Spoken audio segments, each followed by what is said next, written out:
Hello students, मैं Ravindra Gehlot wins classes के इस ऑनलाइन प्लेटफॉर्म का बहुत बहुत स्वागत करता हूं। जैसा कि आप सब लोग जानते हैं कि विंस क्लासेस आपकी वार्षिक परीक्षा की तैयारी के लिए लेकर आया है की बैच। और की बैच में हमने लास्ट लेक्चर में बायो की फर्स्ट यूनिट के फर्स्ट चैप्टर का डिस्कशन करा था, एक स्ट्रक्चर जिसका नाम था स्ट्रक्चर ऑफ ओविल बीजांड की संरचना।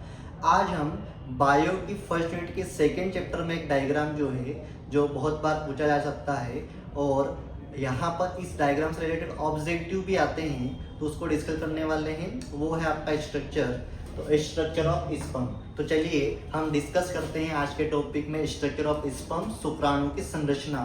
तो समझो बेटा, ये स्पर्म जो होता है मेल गैमेट होता है, नर युग्मक होता है।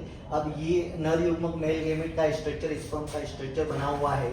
यहाँ पर हम स्पर्म के स्ट्रक्चर में सबसे पहले बात करेंगे बेटा। तो स्पर्म का जो स्ट्रक्चर होता है उसके 4 पार्ट्स होते हैं मेन।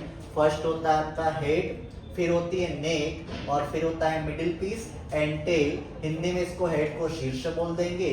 मध्य भाग, ग्रीवा और पूंछ, 4 भाग होते हैं स्पर्म के। ये 4 भागों में इसको बांटा गया है।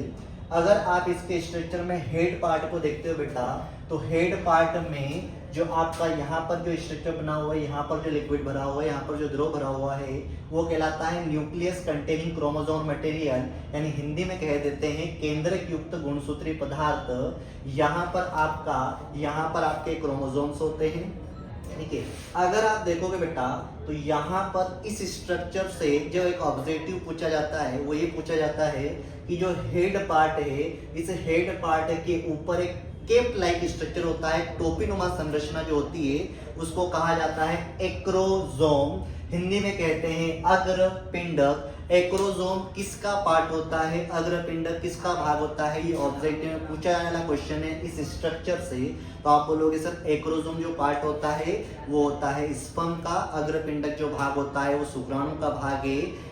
शीर्ष भाग में टोपीनुमा संरचना को अग्रपिंडक बोलते हैं। जो आपके हेड वाले पार्ट में केप लाइक स्ट्रक्चर जो होता है उसको बोलते हैं एक्रोजोम।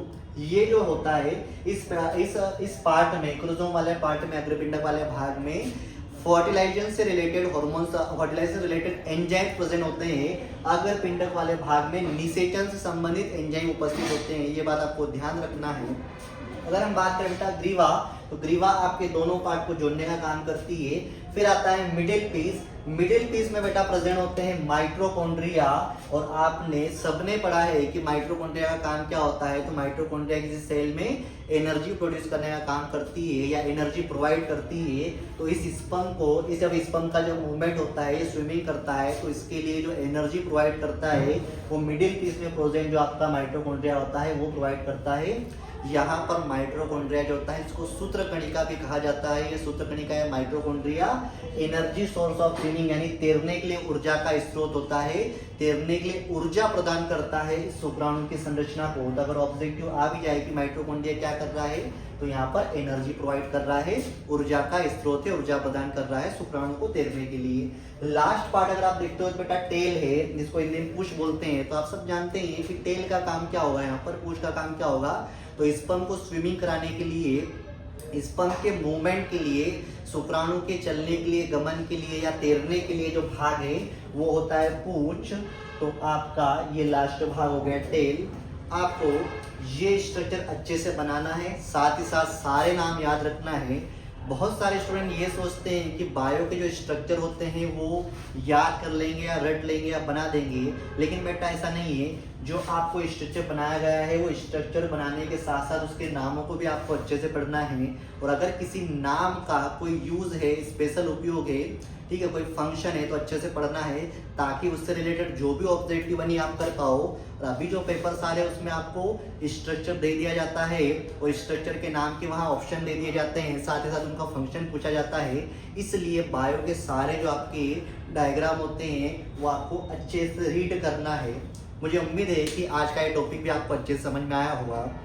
आप अगर इसी तरह के बायो के और भी टॉपिक और स्ट्रक्चर अच्छे से समझना चाहते हो तो हमारे चैनल से जुड़े रहिए, इसको ज़्यादा से ज़्यादा शेयर कीजिए। और अगर वीडियो पसंद आया है तो आप इसको लाइक कीजिए और कमेंट करके बताइए कि कौन सा भाग आपको अच्छा लगा, क्या आपको आता है या नहीं आता है। ठीक है, थैंक यू वेरी मच।